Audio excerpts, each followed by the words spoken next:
ओम नमो भगवते वासुदेवाय नमः।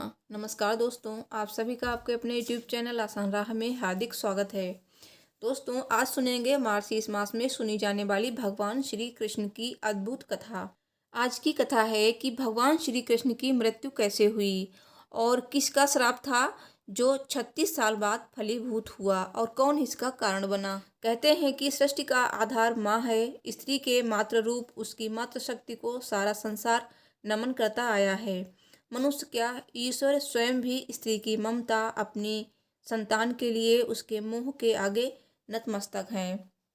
यूं तो सारे भारतीय पौराणिक ग्रंथों में विभिन्न रूपों में माँ और उसकी ममता की अनेक कथाएं पढ़ने को मिलती हैं।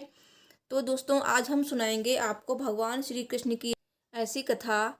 एक माँ के श्राप से हारे थे भगवान श्री कृष्ण और उन्हें छोड़ना पड़ा था संसार। तो यही कथा का आधार है। दोस्तों, महाभारत में एक ऐसा संदर्भ मिलता है जो प्रमाणित करता है कि माँ ने अपनी संतान के प्रति प्रेम के आगे स्वयं भगवान ने भी सिर झुकाया है। ये अद्भुत कथा है कौरवों की माता गांधारी और महाभारत युद्ध के प्रमुख नायक भगवान श्री कृष्ण की। दोस्तों, कथा सुनने से पहले कमेंट बॉक्स में जय श्री राधे कृष्णा जी अवश्य लिखिए। भगवान कृष्ण जी आपकी सभी मनोकामनाएं पूर्ण करेंगे। दोस्तों, ये तो सर्वविदित है कि तमाम षड्यंत्रों, दांव पेचों और छल कपट के बाद महाभारत का वो महायुद्ध संपन्न हुआ जिसने भव्य भारतवर्ष के कल्पांत को साकार किया। इस युद्ध में कौरवों की पराजय के साथ जाने कितने ही महारथी काल कबलित हो गए। इसी युद्ध में पांडवों की विजय के साथ एक नए भारतवर्ष के उदय की प्रस्तावना लिखी गई। हस्तिनापुर का साम्राज्य पांडवों के अधीन हो गया। महाभारत के युद्ध में कितने ही माओं की गोदें उजाड़ दी, पर उनमें से एक ऐसी भी थी जिसकी पीड़ा अविनाशी थी।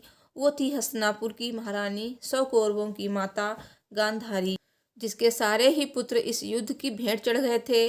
महारानी गांधारी ने अपने समस्त पुत्रों के साथ ही अपने वंश का समूल नाश अपने सामने ही होते हुए देखा। इससे भी अधिक दुख उन्हें इस बात का था कि श्री कृष्ण भगवान के होते हुए उनके साथ ऐसा अन्याय कैसे हो गया।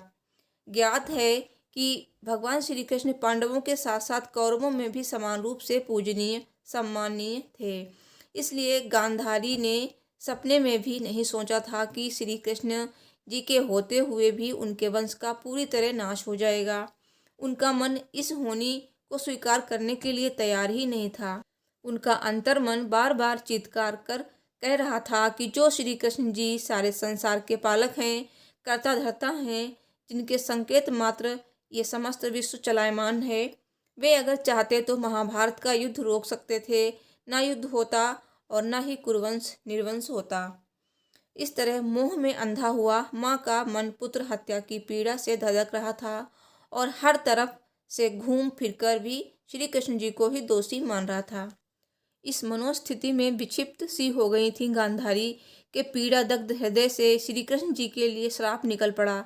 उन्होंने कहा, हे श्री कृष्ण, जिस तरह तुम्हारे कारण मेरे समूल वंश का नाश हुआ है, एक दिन इसी तरह का घमासान तुम्हारे वंश में भी होगा। तुम भी अपनों को लड़ते मरते देखोगे और कुछ नहीं कर पाओगे। मेरी ही तरह तुम भी इस पीड़ा में प्राण त्यागोगे। श्री कृष्ण जी ने सिर झुकाकर गांधारी के श्राप को सिरोधार्य किया।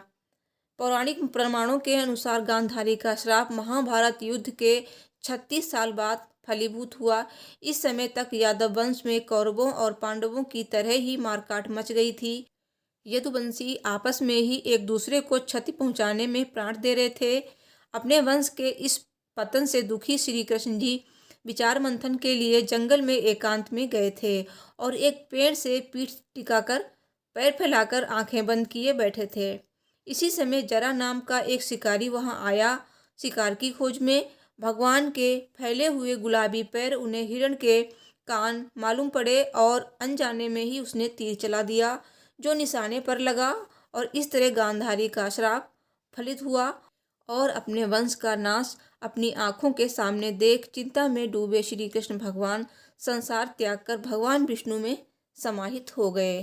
और जिस जगह पर जरा ने श्री कृष्ण जी को तीर से घायल किया था उसे आज भालका तीर्थ के नाम से भी जाना जाता है।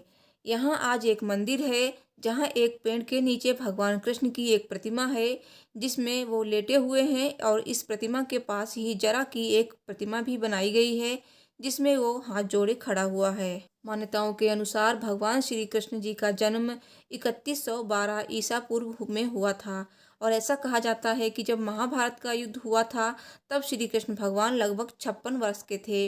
इसके अनुसार 3020 ईसा पूर्व यानी कि 92 वर्ष की आयु में उन्होंने अपने प्राण त्याग दिए। सब बोलिए जय श्री राधे कृष्णा जी।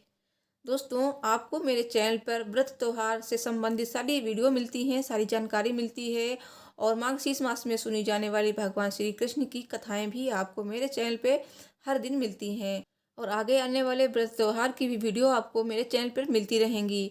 तो इसके लिए आप मेरे चैनल को सब्सक्राइब कीजिए, साथ ही बेल बटन को ज़रूर प्रेस करें, और वीडियो पसंद आई है तो प्लीज़ लाइक शेयर करें। तो मिलती हूँ नेक्स्ट वीडियो में। Thanks for watching. हर हर महादेव। जय श्री राधे कृष्णा जी।